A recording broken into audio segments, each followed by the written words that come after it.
ललिता ने अपने बाग में प्रत्येक प्रकार की फसल के 100 बीज लगाए, पर उनमें से कुछ बीज ही अंकुरित हुए।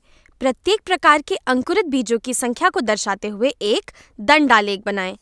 तो यहाँ पर हम देख सकते हैं कि ललिता ने कुछ फसलों को बोया था और प्रत्येक प्रकार की फसल के उसने 100 बीज बोए थे, जिसमें से कुछ ही बीज अंकुरित हुए हैं और हमें इन आंकड़ों को लेकर एक दंडालेख बनाना है।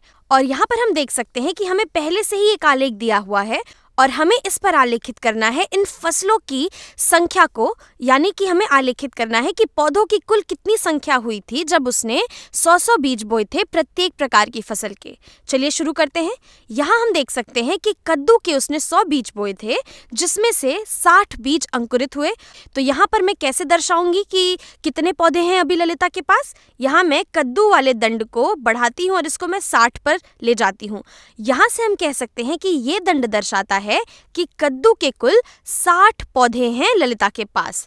अब आगे बढ़ते हैं और संतरे को देखते हैं।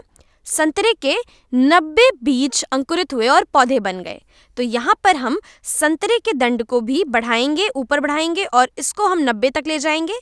अब ये दंड दर्शाता है कि संतरे के हमारे पास 90 पौधे हैं। यहाँ पर ऊर्ध्वाधर अक्ष हमें पौधों की संख्या बता रहा है और यहाँ पर क्षैतिज अक्ष हमें फसलों के नाम दे रहा है। तो अगर हम इन दोनों को साथ में अध्ययन करें तो हम कह सकते हैं कि संतरे के, और इस दंड की ऊंचाई जितनी है 90, संतरे के 90 पौधे हैं ललिता के पास।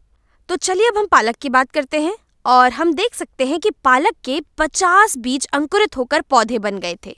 तो हमें अगर पालक की संख्या को दर्शाना है इस आलेख पर, तो हम इस दंड को 50 वाले अंक पर ले जाएंगे। यहाँ से हम देख सकते हैं कि ये वाली जो रेखा है हमारी, ये 50 अंक को दर्शाती है। अब हम टमाटर को देखते हैं। टमाटर के 60 बीज अंकुरित हुए और ये पौधे बने। तो हम टमाटर के दंड को यहाँ पर 60 अंक तक बढ़ा देंगे। यहाँ से हम कह सकते हैं कि ये वाला दंड 60 को दर्शाता है। तो यहाँ से टमाटर की जो संख्या थी टमाटर के पौधों की, वो है 60 के बराबर और अंततः प्याज की संख्या 30 है। तो हम इस दंड को यहाँ लेंगे और इसको 30 अंक तक बढ़ाएंगे। ये दंड दर्शाता है 30 अंक को। तो हम देख सकते हैं कि हमने यहाँ इन आंकड़ों को आलेखित कर दिया है एक दंड आलेख के रूप में। तो चलिए अब हम इस उत्तर की जांच कर लेते हैं। जी हाँ, ये सही है। और जब तक हम इसी प्रकार से अपने आंकड़ों को दंडालेख पर बनाते रहेंगे, तब तक हम अपने आंकड़ों का सही प्रदर्शन कर पाएंगे।